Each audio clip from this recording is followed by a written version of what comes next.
وہ جہاں تک میں سمجھا ہوں وہ حسین کو صرف حسین دیکھتے ہیں، یہ نہیں دیکھتے کہ حسین کون تھا۔ جب مسلمان یہ سمجھ لے امام حسین علیہ السلام کا مقام، تو تمام کے تمام شکوک و شبہات جو ذہن میں ہے وہ سارے دور ہو جاتے ہیں۔ اور ایک المیہ یہ بھی ہے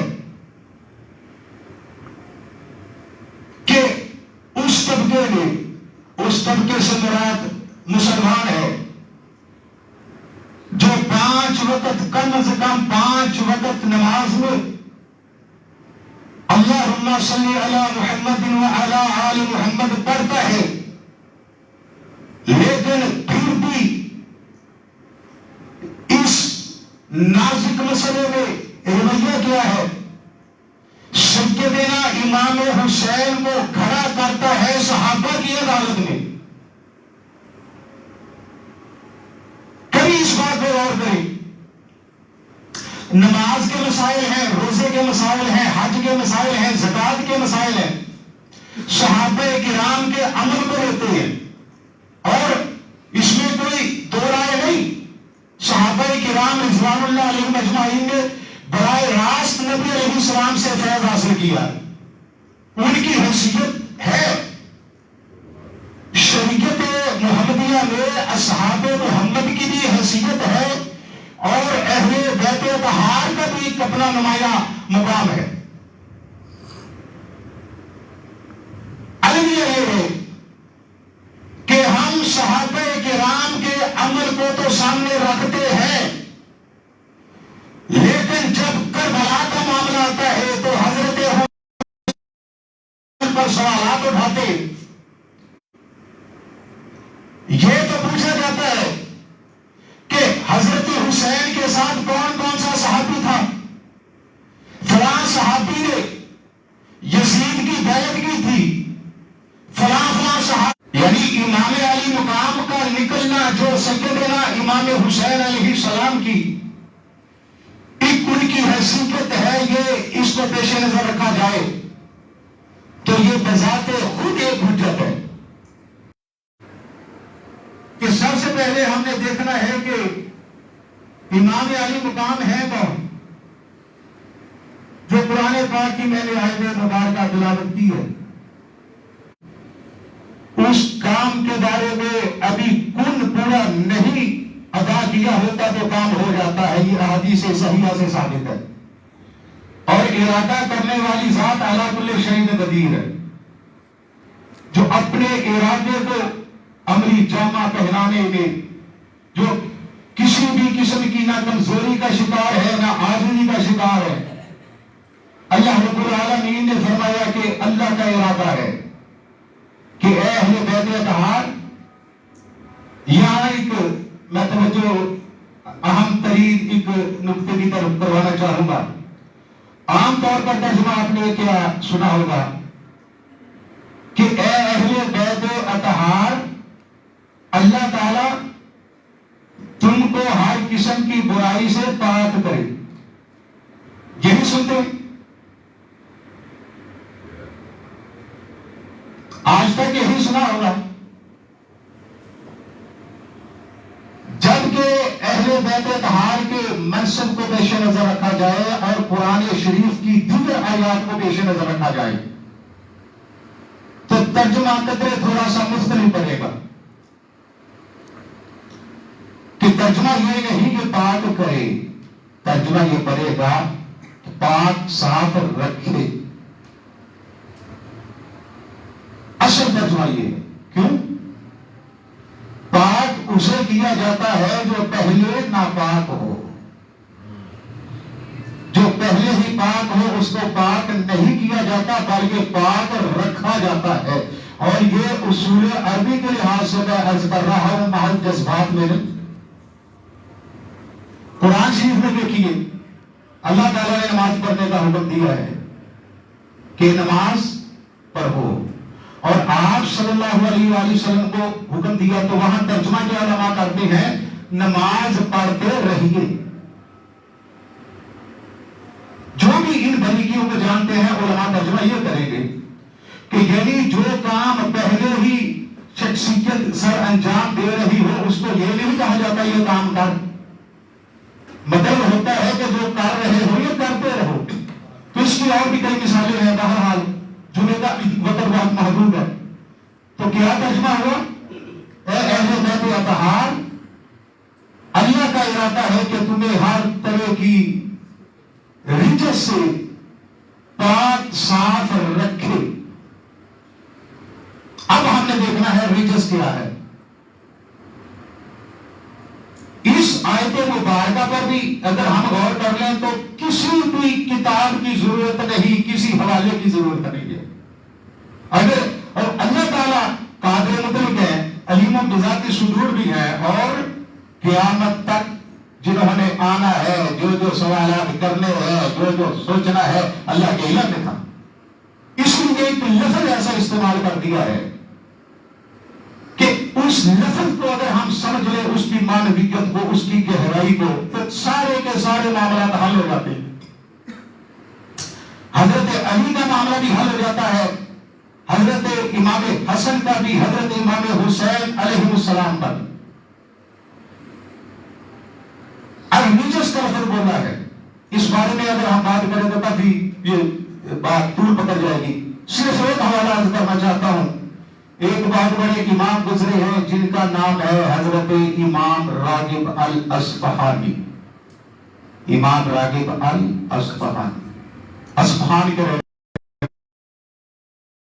انہوں نے کتاب لکھی ہے مفردات القرآن، اور اس کا اردو میں ترجمہ بھی ہو چکا ہے. تو احباب کو چاہیے کہ اس کتاب کا لازماً اپنا مطالعہ کریں. انتہائی اہم ترین کتاب ہے. معانی کو بڑی گہرائی میں جاتے ہیں رجس کے بارے میں کہ الرجس الشیء القذر. مفردات القرآن صفحہ 187 جو میرے پاس نسخہ ہے. فرماتے ہیں کہ الرجس الشیء القذر، رجس کہا جاتا ہے انتہائی ناپسندیدہ گھٹیا چیز کو. کراہت بھی صاف ہو انسان کو. اور اس کے بعد کہتے ہیں کہ والرجس یکون علی اربعۃ اوجہ. رجس کی 4 قسمیں ہیں. گزارش کروں گا کہ یہ بات توجہ سے سماعت فرما. میں نہیں سمجھوں گا کہ اس بات کے بعد مزید کچھ کہنے کی ضرورت رہے گی. کہتے ہیں کہ 4 قسم کی رجس ہو سکتی ہے. الرجس علی اربعۃ اوجہ، اما من حیث الطبع، واما من جهة العقل، وَإِمَّا مِن جِهَةِ الشَّرْعِ وَإِمَّا مِن كُلِّ ذَلِكَ. کہ رجس ایک یہ صورت ہے من حیث الطبع کہ انسانی طبیعت اس کو گھٹیا گندا غلی سمجھتے ہوئے اسے بچنا چاہتے. انسانی طبیعت اس کو سادہ ترجمہ کرتے ہیں ناپسند کرے. اِمَّا مِن جِهَةِ العقل، انسانی عقل بھی اس کو انتہائی گھٹیا اور انتہائی مکروہ سمجھے. وَإِمَّا مِن جِهَةِ الشَّرْعِ، اور ہماری شریعت محمدیہ بھی اس کو ناپسند کرے. اور چوتھی قسم کیا ہے کہ جسے انسان کی طبیعت بھی ناپسند کرے، انسان کی عقل بھی ناپسند کرے، اور شریعت محمدیہ بھی ناپسند کرے. یعنی چوتھی صورت میں یہ پہلی 3 صورتیں جمع ہے. بات بھی پیچیدہ تو نہیں ہے. اب غور کریں ترجمے پہ. انما یرید اللہ، اہل بیت اطہار اللہ کا ارادہ ہے کہ وہ تمہیں ہر ایسی نجاست سے، ایسی چیز سے، ایسے اعمال سے، ایسے افعال سے، ایسے اقوال سے دور رکھے کہ جسے انسان کی